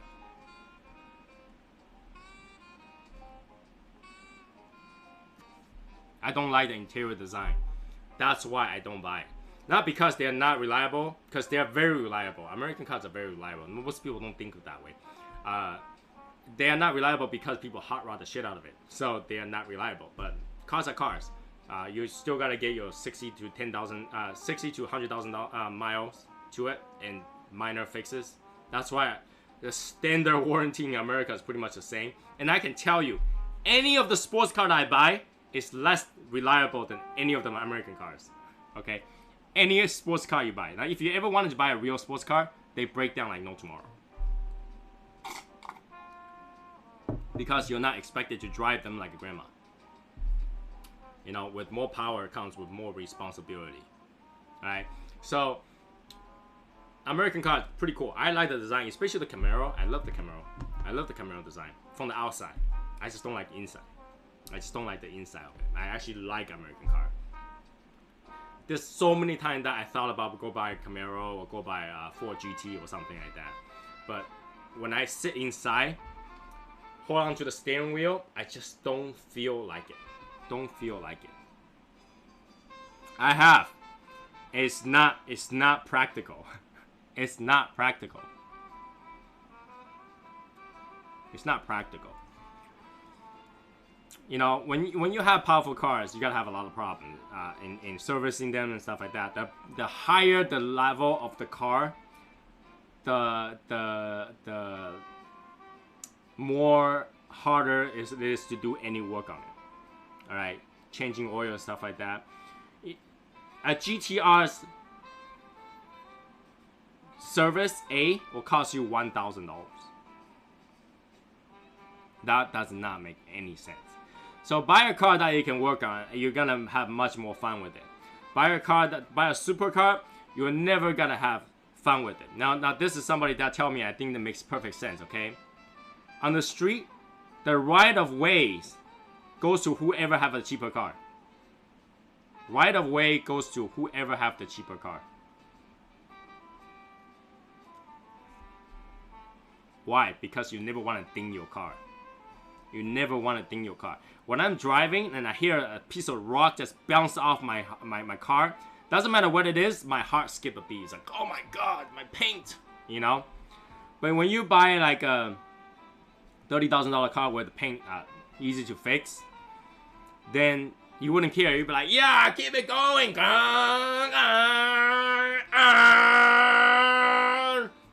Totally fine.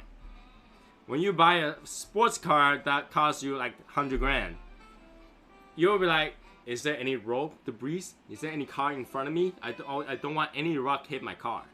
All right, when you're parking, you're like, how expensive is that car right next to me? Pretty expensive. Okay, I can park right next to him because I'm not gonna scratch my paint. But like when you drive and you go to a parking lot where every car is like Honda Civic and all beat up with rust in it, you're like, oh shit, I can't park here. Having an expensive car is that much problem. Always get a beater. If you have an expensive car, always get a beater. Always get a beater.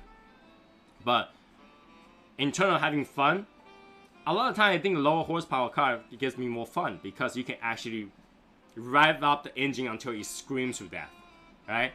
You try to do that on a sports car. First gear, you're on 80 miles an hour. Second gear, third gear, you're on 120 miles an hour. Yeah, next thing you know, a ticket. Right? But having like a Honda Type R, third gear, you're at 85. Keep going! Ah! New Supra. Opinion? Not something you want to buy. Not something you want to. Number one, well, it's not that expensive. But it's still expensive. Alright? I know on the track, it's actually not the fastest car. M2 will beat it. M2 is faster on the track than a Supra.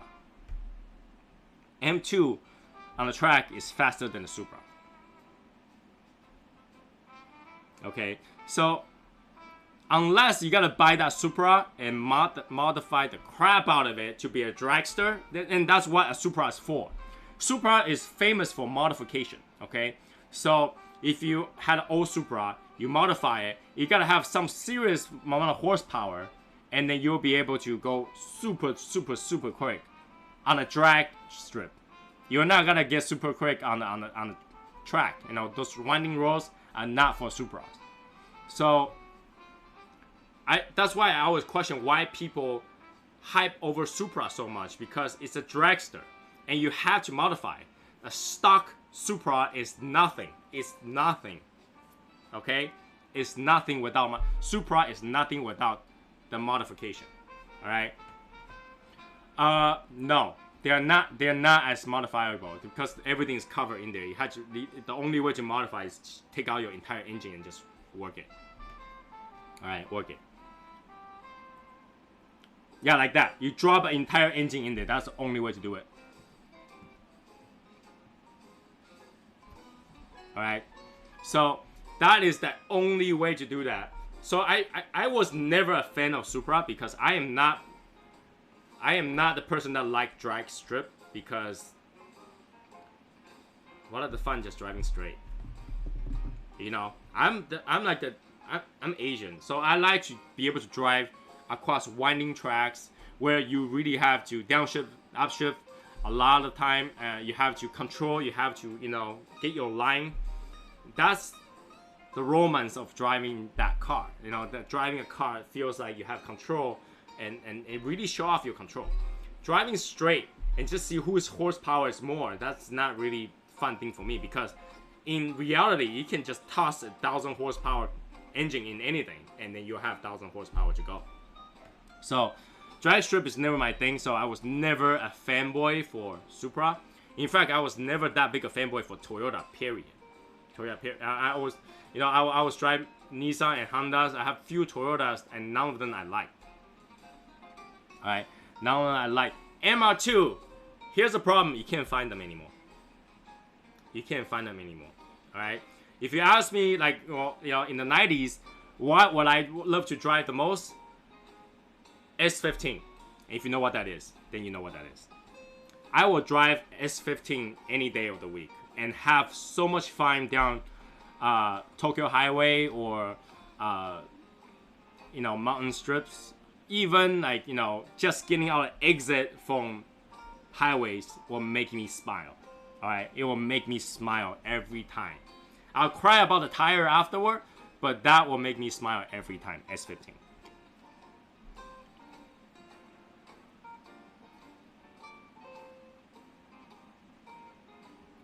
Small cars, well, because the weight, it weighs less, and so, you know, you get pretty good. If you ever drive a Trueno, in Japan there's a lot of Truenos out there. If you ever drive a Trueno and then like feel like Initial D, you will know that the small car actually drives pretty fast. That car has nothing. Alright, a Trueno has nothing in there. That thing is annoying as hell. You drive over 60, you start to ting all day long. You ding ding, like it's crazy. That car is super junky, but when you're driving, it has so much control. It's so much a fun car. It does pick up speed. So long as you're not climbing a hill, it has so much speed. I don't like RX-7. Now, if you ever own the RX-7, you know the maintenance on that is ridiculous. That thing breaks all the time. The turbo breaks all the time. So, but yeah, automatic is fun. But as I get older, I tend to drive automatic only because how do I describe it? As you get older, you want convenience and you want comfort and just the horsepower to go with it. I don't have that much time to work on a manual transmission cars, because like every so often you have to change the clutch and have to change all that stuff. When you have a manual car, that's the curse of manual cars, is that you can always modify something. And I can't handle that. I will like, I want to change the flywheel all like right away. Alright? You get into a manual car, first thing, short shifter and flywheel. Alright? Change my clutch. I want a light clutch. Alright? I want a big wide step so I can heel toe. Nowadays, the manual car don't even allow you to do a heel toe. As soon as you downshift, that thing drives it for you. Kind of take away the fun. I like to heel toe. Alright? I want to be able to heel toe and then go and then just, you know, to do that. But nowadays, you downshift anything, automatic drives it for you. Kills it. It kills the fun. It kills the fun. So because all that reason, I no longer buy automatic, because the computer took away the fun for you. And plus, when you get a manual car, there's so many things that you can modify. I will never stop modifying it. So that's why I just drive a stock car. I'll buy whatever car that suits my need and then just drive that, because overall it's cheaper. Right? That's what I'm saying. The new manuals, rev matching kills the fun. Kills the fun. Especially for Honda cars, alright? Number one problem of Honda cars is third gear. It grinds. But even when it grinds, it's hella fun. Hella fun. But when you have a rev matching, it never grinds anymore. Kills the fun. It kills the fun. I just, you know, I just can't. Plus, like, you know, I don't smoke in the car, but I can imagine if one day I really need to, I need my hand. I can't shift, so. You never have grinding on any of Hondas? Then you didn't drive it hard enough, man. All Hondas have that grinding problem. Integra has a grinding problem. Civic has a grinding problem. Integra Type R has super grinding problem. Yeah, 370Z will have so much fun without the ref matching. One of the things I love about the 370Z is when you turn on the car, all the gauge turns up and go. That looks super sexy at night. That looks super sexy at night. I love that car. I almost bought it for my wife to drive, but she didn't like it. So, because she said it was not enough space and all that stuff. So, but that 370Z, 350Z was beautiful. One of the most beautiful car ever designed. You drive like you stolen. You have a GSR and never had issues.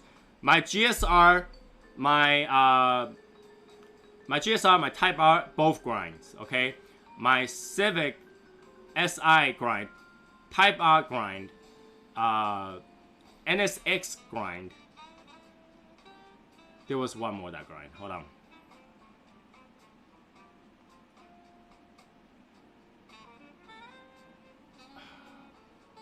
Prelude. My Prelude also grind. My Prelude SI grind like no tomorrow. My Prelude SI grinds like no tomorrow. So, plus the SI is actually converted to be a manual. It grinds like every time you shift, it grinds.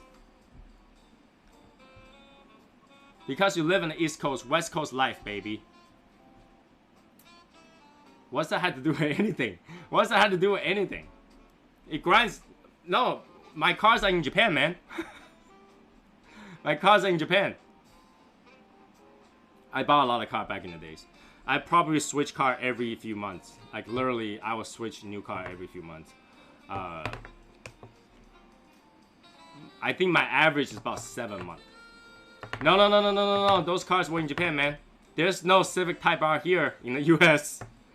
All right, there's no Integra Type R. Oh, there is Integra Type R. There's no DC2R in the U.S. What actually there is? There's no DC5R in the U.S. All right, Jason. Talk to you later. There's DC2R, but there's no DC5R. And the JDM one is very different than the US. I drove the US one, and it's not as fun as the Japanese one. I can tell you that for sure. And I don't like the frog eye. I hate the frog eyes. I hated the frog eyes. That's like the first conversion I did. I just took off the front bumper and called it goodbye. I hate that frog eyes. I don't know why they put that frog eye in there. It's just so ugly. It's super ugly. But yeah, I changed a lot of cars. Especially on the used car market. They're, back in the day, those cars you just buy used anyway. So they're actually pretty cheap. So you change car a lot. Especially when you watch like Initial D back in the 2000 and early 90s or late 90s. Late 90s and 2000s, you just want to try all those cars. And when you want to try all those cars, you buy them. The only Initial D car that I never owned was actually a Trueno. I did not own a Trueno because I think that car at like 20-30 years later at 10 grand, too expensive. I never owned it. I just drove my friends. I am 37 and 1 week old.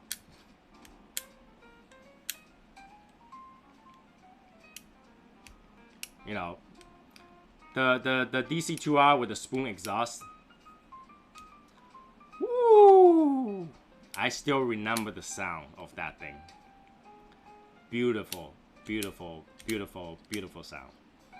Like, even if you can't drive fast, you still enjoy the sound of it. Oh, sounds so good when the VTAC kicks in. VTAC kicked in, yo! But yeah, I have the privilege of trying a lot of cars because, when I go to Japan, my mother's friend, my stepfather's friend, they all own cars. In fact, one of the guys, he specializes in GTRs. He's all Nissan and GTRs in his lot. So, he sells those used. Go over there and test drive all of them. It's actually really fun. You can see the progression of all the GTRs or GTS from string mirrors to the way it looks today. A lot of change. The history of that car is just beautiful. But I used to be a super fanboy on Hondas. So I drove a lot of those. I drove the R34, but R33 is junk. I don't know if you agree with it, but R33 is junk. I'm sorry. R33 is a car they should never made. R32 is beautiful. R33 is crap. R34 is okay, but R32 is still better. My son bought one when he got deployed there for cheap left-hand side drive too. Yeah. You know, when you drive in Japan, you gotta go the other side. I often almost get in trouble driving it because I know first few days of driving it, you feel like you're on the wrong side. And then when you get used to it, and you come to America, you drive on the right side again, you get all confused again. You get all confused again. But yeah, if you ever buy a GTR, don't buy R33. I think that's the best suggestion I can give you. R33 is trash. All right, I love GTR, but R33 is trash. Trash. All right, the same way how they modify, you know, the S2000s, the newer version S2000. Oh my God, that's trash. That is trash. Don't mess with my rev line. All right, let me rev all the way. Don't mess with my rev line. Do not mess with my rev line. Anyways, I don't know why every time I always go to cars, I get too excited over cars. So cigar, what do I think about this cigar? Absolutely worth the $6 and change, okay? This is a box-worthy cigar. I can honestly say this is a box-worthy cigar. The band looks good. Presentation is good. Flavor is good. Strength doesn't bother me at all. It could be, I could smoke probably 4 or 5 of these a day and it's no problem. Comfortable, relaxing cigar. Flavor is great. And the burn, not bad at all. You see that even at the end, I do have to touch it a few times, but I think it's because I keep putting it down and the fan is blowing, so there is some burn issue. But overall, for $6 and change, this is a pretty good cigar. You know, I think that everyone should utilize our code and then go buy a box of this because it will be worth it. In fact, I'm gonna go order a box of this because it tastes so good. All right, I'm gonna get my hands on the other one too. But I think Cigars Daily right now only has the Connecticut. I had to talk to Brendan about that to see where I can get the other flavor because the Maduro one is different. I gotta try that. So for Saturday, we'll do the Sledgehammer, and we'll talk about Sledgehammer over that day. Again, if anything news come up, I'll always update you guys with the news. For the codes and deals that SSL gets, it's all posted in our new home. All right, if you are in the group and you don't have a new home account, go there and sign up for one so that you can get all the codes on the side. So once you log in, you gotta see like a Facebook like page.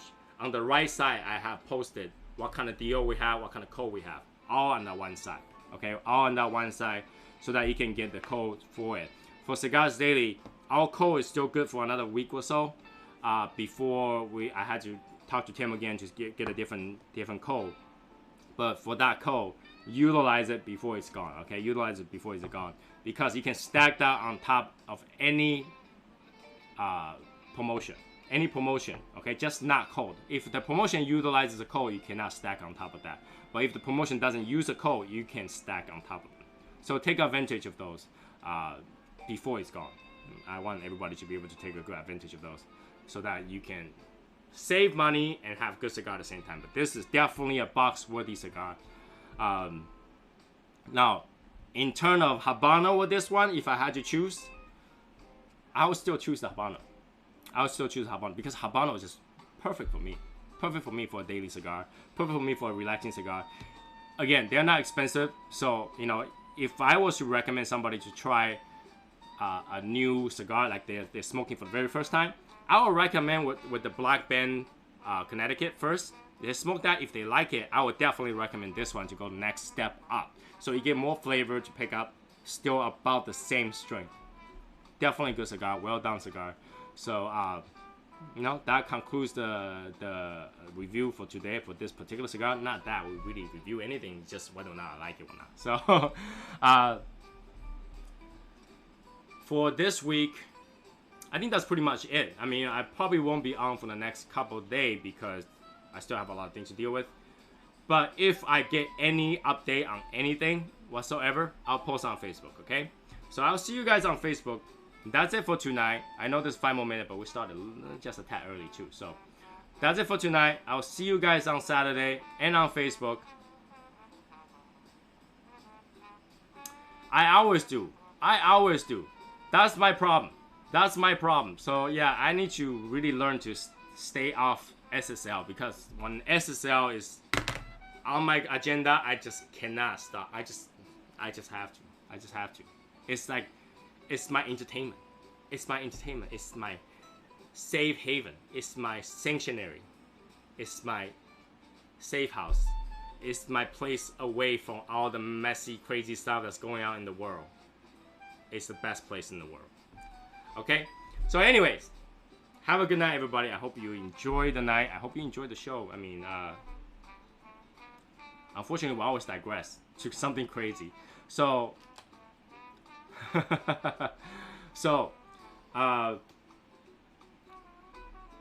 be good, be safe. Go eat your KFC if you need to eat a KFC right now. I probably gotta go eat a ramen because I'm thinking of ramen right now. I just want to eat something noodle. Probably gotta go eat a noodle right now. But yeah, be safe, be happy. You know, if you have some problem, the Legion's always there for you. Talk to the Legion, vent to the Legion, totally fine. Find any good cigars, share it. That's what the Legion is for. Okay?